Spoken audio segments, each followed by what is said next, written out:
Okay students, now we are going to start with next illustration, that is next topic, that is amended cash.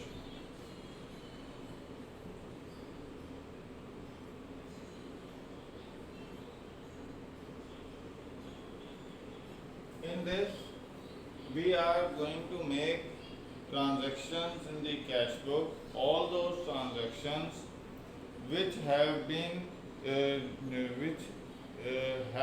done in the passbook, okay, but those transactions are actually not being traded in the cash book. Okay, earlier what we used to do, whatever was the discrepancy between the cash book and passbook was adjusted in the bank reconciliation statement. Now in bank reconciliation statement we will adjust only 3 transactions. What are those transactions? One is check issued but not presented for payment.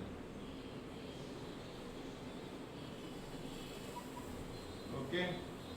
And second is check deposited but not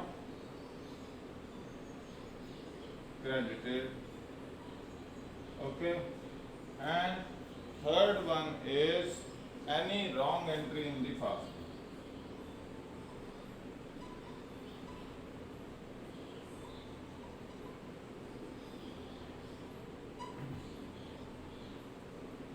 So एक चीज बड़े ध्यान से देखने वाली है कि जब आप बनाते हो bank reconciliation statement, cash book plus minus, passbook plus minus plus, हम क्या बोलते हैं? Check issued. कहाँ से चेक इशू करते हैं? यहाँ से। और फिर उसको यहाँ देखते हैं कि पासबुक में वो payment check issued but not presented for payment, मतलब यहाँ पेमेंट नहीं हुई है, तो फिर अगर बैलेंस कैश बुक का है तो कैश बुक के अकॉर्डिंग एडजस्ट कर देते हैं उसमें, ठीक है। और दूसरा एलिमेंट है हमारे पास cheque deposited but not yet credited. वो कहाँ होता है चेक डिपॉजिट? पहले वो डिपॉजिट होता है कैश बुक में और फिर वो कहाँ ट्रीट किया जाता है? पासबुक के साथ। बट हम यहाँ क्या कह रहे हैं कि जो बाकी ट्रांजैक्शंस हैं जो पासबुक में हो चुकी हैं मगर कैश बुक में नहीं हुई हैं, अब उनको ट्रीट कर लो। मतलब पासबुक से पेमेंट हो गई तो कैश बुक से पेमेंट कर दो, पासबुक में रिसिप्ट हो गया तो कैश बुक में रिसिप्ट कर लो। क्योंकि हम क्या कह रहे थे कि पासबुक कौन मेंटेन करता है? बैंक। तो पहले हमारे पास जो केसेस आ रहे थे वो उसमें हमने पासबुक के ट्रीटमेंट को वर्चुअली एक्सेप्ट कर लिया कि ठीक है, एज्यूम कर लेते हैं कि पासबुक जो बुक है वो हमारे पास है। Okay, that book is available with us and we are making the changes in that. Okay, but यहाँ क्या किया, क्योंकि वो बुक हमारे पास अवेलेबल नहीं होती तो हम क्या कर रहे हैं, पहले एक अमेंडेड कैश बुक बना लेते हैं कि ये ट्रांजैक्शंस तो हो चुकी हैं पासबुक में वहाँ पे हमारे पास, तो हम उसे अपनी कैश बुक को उसके अकॉर्डिंग एडजस्ट कर लेंगे और फिर उसके बाद जो ट्रांजैक्शंस रह गई हैं वो किस में ट्रीट हो जाएंगी? बैंक रिकंसिलिएशन स्टेटमेंट में। अब इसमें कौन कौन से ट्रांजैक्शंस हैं जो हम इसमें ट्रीट करते हैं कैश बुक में, अमेंडेड कैश बुक में? जैसे ओवर कास्टिंग या अंडर कास्टिंग ऑफ डेबिट और credit column of cash book, इसको हम करते हैं। मतलब पासबुक में तो आपने सही किया है और कैश बुक में गलत किया है, तो मिस्टेक जो कैश बुक में किया है उसको एडजस्ट करते हैं कैश बुक में। सेकेंड है cheque issued to the creditor but omitted to be recorded in the cash book. Passbook में तो आपने दिखा दिया कि कैश चेक निकल गया है मगर कैश बुक में नहीं दिखाया, तो अब कैश बुक में दिखाओगे। अब देखना ध्यान से कि ट्रांजैक्शन कहाँ हो रही है? पासबुक में हो रही है, और कहाँ आप एडजस्टमेंट कर रहे हो उसकी? कैश बुक में कर रहे हो। Okay, cheque deposit into bank, मतलब बैंक में आ चुका है मगर आपने ओमिट कर दिया कैश बुक में रिकॉर्ड। मतलब यहाँ पे भी क्या हुआ, ट्रांजैक्शन पहले पासबुक में हो गई थी मगर कैश बुक में नहीं हुई थी, तो अब आप कैश बुक में एडजस्टेड कैश बुक में ट्रांजैक्शन कर दोगे to adjust the cash book balance. Okay, फिर आपके पास है incorrect amount entered in the cash book. देख लो कि यहाँ पे भी क्या मिस्टेक कहाँ पे हुई है? कैश बुक में मिस्टेक हो रही है। ओके, पासबुक में ठीक है आपके पास, फाइन। फिर then there is entries on the incorrect side in the wrong column, मतलब कैश बुक में बैंक कॉलम में डालना था, कैश कॉलम में डाल दिया अमाउंट। ओके, पासबुक तो सही ट्रांजैक्शन हुई है। ओके, और या फिर any amount return twice in the cash book, तो कैश बुक में दो बार ही आपने रिकॉर्ड कर दी, चाहे वो डेबिट कर दी चाहे क्रेडिट कर दी, तो वो गलत आपने कर दिया, तो अब उसको ठीक किया जाएगा। Okay, so that is how the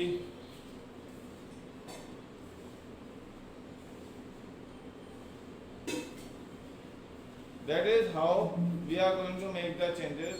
okay, interest allowed by bank, bank में इंटरेस्ट आ गया है मगर कैश बुक में नहीं आया अभी तक। ओके, तो कैश बुक में दिखा दो। Amount directly paid by the bank, तो क्या है, बैंक से पेमेंट डायरेक्ट हो चुकी है, कैश बुक से नहीं हुई, तो अब वहाँ पे एडजस्ट कर दो। ओके, तो ये आपके पास कुछ ऐसी एंट्रीज हैं जहाँ वो ट्रांजेक्शन कहाँ हो चुकी है, पासबुक में हो चुकी है और कैश बुक में नहीं हुई है, तो अब वो मिस्टेक हम रेक्टिफाई कर रहे हैं कैश बुक के अंदर। अब देखते हैं इलस्ट्रेशन नंबर 17।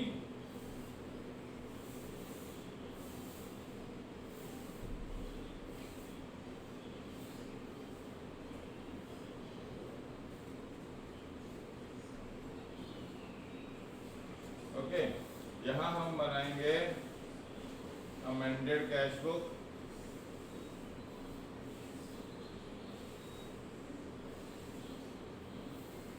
ठीक है जी, पर्टिकुलर अमाउंट, पर्टिकुलर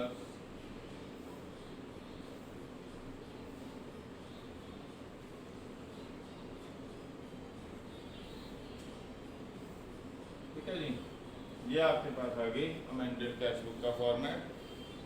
अब देखो, पहले क्या कह रहा है, cash book balance showed 20,000 rupees, तो यहाँ पे वो क्या कह रहा है, टू बैलेंस ब्रॉट डाउन कितना है, 20,000। ओके जी, आगे क्या है, bank has a debit of has debited Mr. Chauhan with 6,000 the annual premium on his life policy। अब पासबुक में से आप 6,000 रुपये माइनस कर चुके हो, मगर आपने कैश बुक में नहीं दिखाया, तो 6,000 रुपये यहाँ पे लाइफ इंश्योरेंस प्रीमियम, तो बैंक का डेबिट ये है, ये डेबिट साइड है, ये क्रेडिट है, ये डेबिट है, ये क्रेडिट है। वो कह रहे हैं यहाँ से आपने 6,000 माइनस कर दिया, तो यहाँ पे आप दिखा दो। ओके, अमेंडेड कैश बुक में फिर है 150 रुपये के बैंक चार्जेस, यहाँ 150 रुपये के बैंक चार्जेस थे, तो यहाँ पे भी माइनस कर दो जो अभी तक आपने नहीं माइनस किया। ओके, फिर आपके पास है bank has credited mister Chauhan by ₹15,000, तो क्रेडिट दे दिया, मतलब इधर 15,000 रुपये लिख दिए, तो टू मिस्टर चौहान। ओके, तो यहाँ पे आपके पास क्या है, बिल, हाँ प्रोसीड्स ऑफ बिल थे, सॉरी, तो यहाँ पे आपके पास 15,000 रुपये आ गए। अब mister Chauhan sent for collection cheques amounting to 60,000, sent for collection, ठीक है जी, और उसमें कितने आए हैं अभी तक, okay, out of which 48,000 has been credited. Changes किस में होने हैं, कैश बुक में, तो अब क्या करेंगे, बराबर करने के लिए यहाँ हम 12,000 माइनस कर देंगे, तो ये बराबर हो जाएगा। ओके, तो अमाउंट क्या लिख देगी, cheque deposit but not yet credited, ये प्लस ये, ठीक है जी, ये कर दिया हमने। फिर क्या रहा है, cash collection on 31 December totalling 25,000 was entered in the cash book in bank column on the same day but it was banked on the 2nd January, मतलब यहाँ तो आ गया आपके पास कितना, 25,000, और यहाँ क्या है आपके पास nil। Okay, so to make these changes, क्योंकि चेंजेस किसमें होने हैं? कैश बुक में। ओके, तो कैश बुक में चेंजेस होने हैं तो क्या करेंगे? ये 25,000 माइनस कर देंगे। तो यहाँ आपके पास क्या एंट्री आई? ठीक है, amount recorded in cash book but banked in bank on कितनी है? Second day.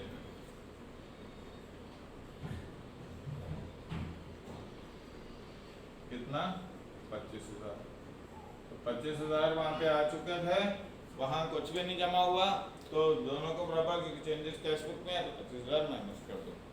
अब अगर है मिस्टर चौहान इशूड 1 लाख, अब यहाँ से चौहान साहब ने 1 लाख के इशू कर दिए। Okay, out of which 36 has not been presented for payment. तो यहाँ से अभी तक पेमेंट कितनी हुई है? 64,000 की। ओके, तो चेंजेस किस में करने हैं? कैश बुक में। तो क्या करेंगे? 36,000 ऐड कर दो तो दोनों बराबर हो जाएंगे। तो cheque issued but not presented for payment. Okay जी, तो 36,000 नॉट प्रेजेंटेड फॉर पेमेंट है, तो अब यहाँ पे टोटल कर लो। 35,000। ओके, और ये 6 29 और 28 850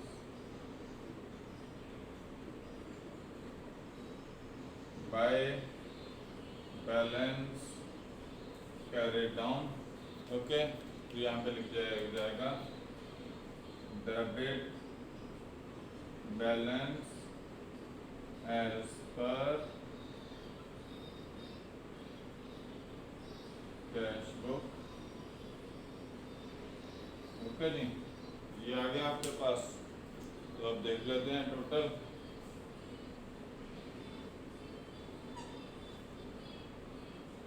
ठीक है जी, तो कितना आ गया? 850 14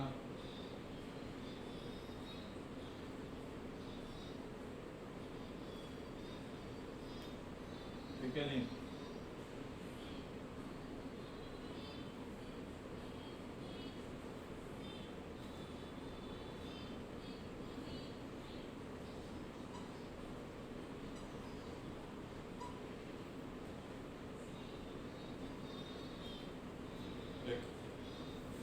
So this is how we are going to solve an amended cash book. तो ध्यान रखना है, जो पासबुक में एंट्रीज हो चुकी हैं या एक मिस्टेक कैश बुक में हुई है या कोई मिस्टेक कैश बुक में हुई है, वो ही कहाँ जाएगी?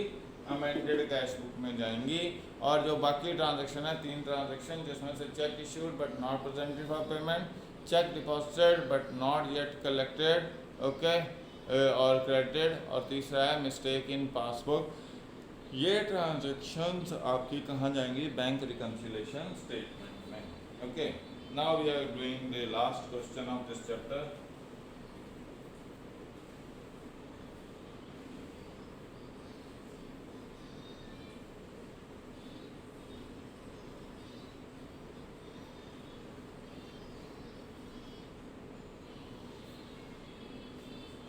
ओके, अब आ जाओ।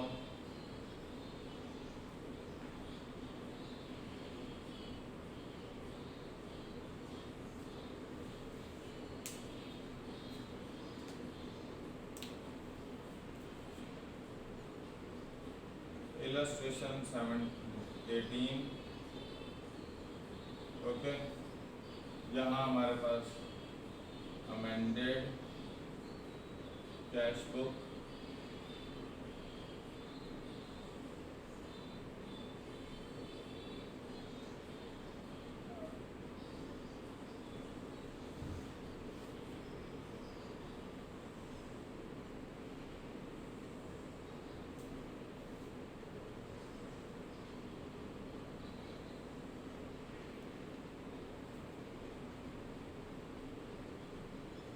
और DRS कब की है ये? 31 मार्च। ओके जी।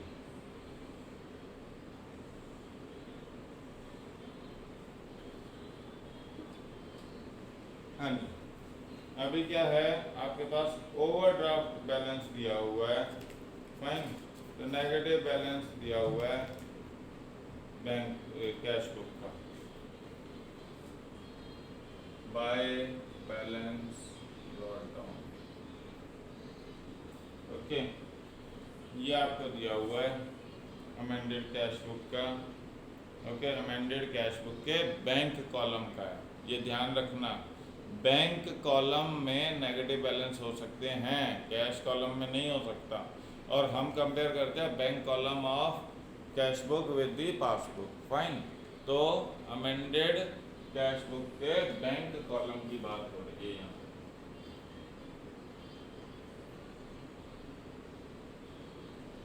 फाइन। अब देखो आपके पास क्या है? Cheques were deposited into bank 16,000, but out of this cheques 46 were cleared and credited in April.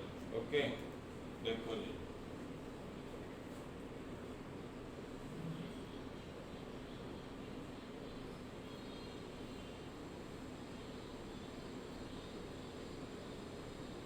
Fine. अब वो क्या कह रहा है? 16,000 के चेक्स आपने डिपॉजिट करा दिए थे, ओके जी। उसमें से 4600 वर क्लियर, मतलब यहाँ कितने आए हैं? 4600 निकाल दो तो 12 और 11 4,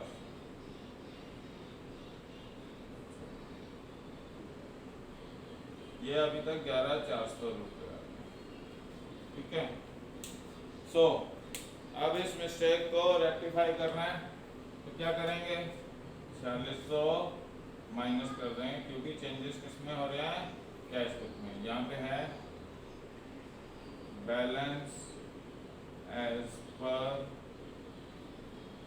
कैश बुक, अभी तक हमें पता नहीं है कौन सा बैलेंस है, ओके। तो हम फाइन, तो 4600 है, यहाँ पे लिख देते हैं cheque deposited but not credited, कितने? 4600, ठीक है जी। नेक्स्ट आ जाओ। Cheques of 7500 were issued,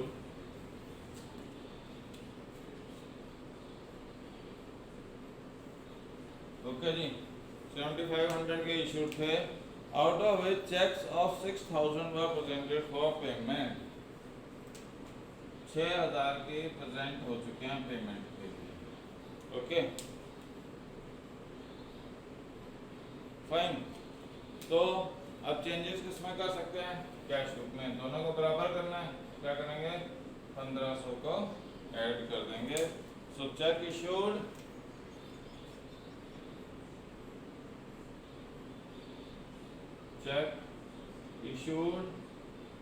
but not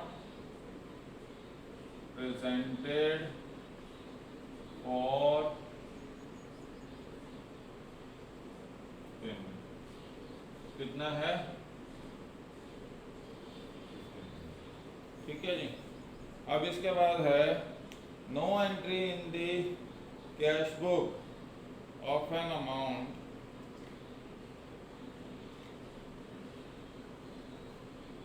okay, no entry in the cash book of an amount 6100 directly deposited in the bank account। अब बैंक में डायरेक्ट डिपॉजिट हुआ था, तो यहाँ पे हम क्या कर देंगे? बाय टू डेटर्स या टू कस्टमर, कितना है? 6100 रुपीज डायरेक्ट, फाइन। या फिर अगला है टू कस्टमर है, डायरेक्ट डिपॉजिट है, डेटर तो जिससे Then there is, in March, Mr. Sanjeev had discounted the bill of exchange 10,000 and had entered this amount in the cash book, but the proceeds credited as shown by the passbook amounted to 9,600. Okay.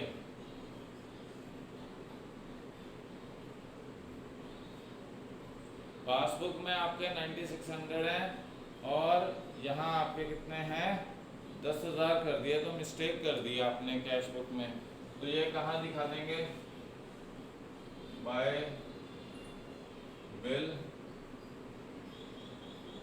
400 रुपए की यहाँ से minus कर दो, discounting charges, by discounting charges. ठीक है जी। फिर आपके पास है bank column of the payment side of cash book was under cast. Okay, so by payment under cast,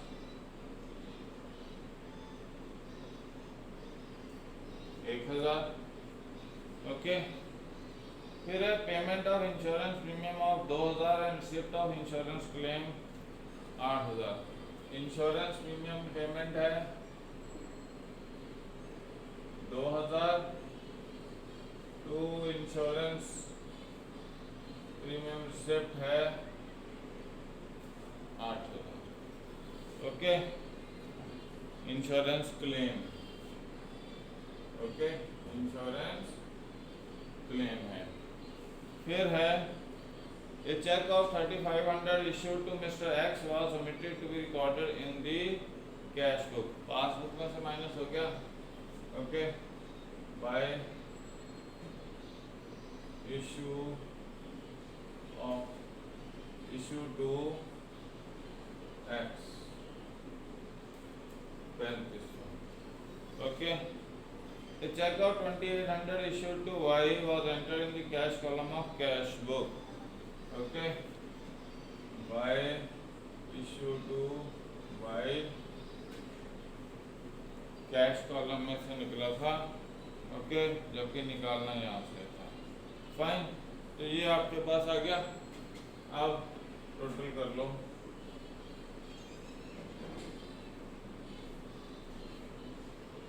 चार 3 7 और 13 10 11 11 और 2 13 3 16 2 18 18 में से 14 ये आ गया 39। Okay, to balance carry, okay, और यहाँ पे लिख दिया आपने कैश बुक का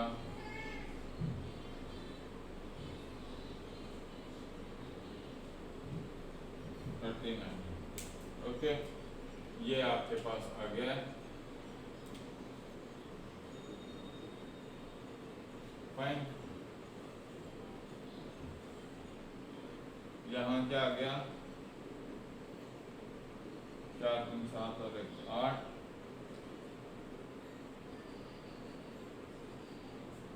ये आ गया आपके पास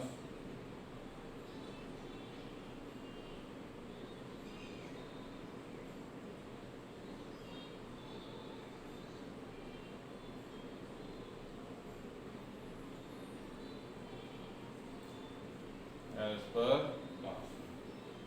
So this is what we have to do in this chapter। तो अमेंडेड कैश बुक की एक बार फिर से समझ लो कि वो सारी ट्रांजैक्शन जो पासबुक में हो चुकी हैं, पेमेंट्स या रिसिप्ट, बट कैश बुक में नहीं हुई हैं, तो वो अमेंडेड कैश बुक में आप करोगे। ओके, और कोई मिस्टेक आपने कैश बुक में की है, जैसे कैश कॉलम में डाल दिया बैंक कॉलम की जगह, या आपने कोई और में ओवर कास्टिंग अंडर कास्टिंग कर दी, या आपने कोई भी मिस्टेक कर दी कैश बुक में, वो अमेंडेड कैश बुक में दिखाई जाएगी। बट यहाँ सिर्फ 3 एंट्रीज दिखाई जाएंगी, cheque issued but not presented for payment, cheque deposited but not yet collected, और तीसरा any mistake in the passbook. ये सारी ट्रांजेक्शन्स किसमें रिकॉर्ड की जाएंगी, आपके बैंक रिकन्सिलिएशन स्टेटमेंट में। Rest are recorded in the amended cash book. Thanks. This chapter is over.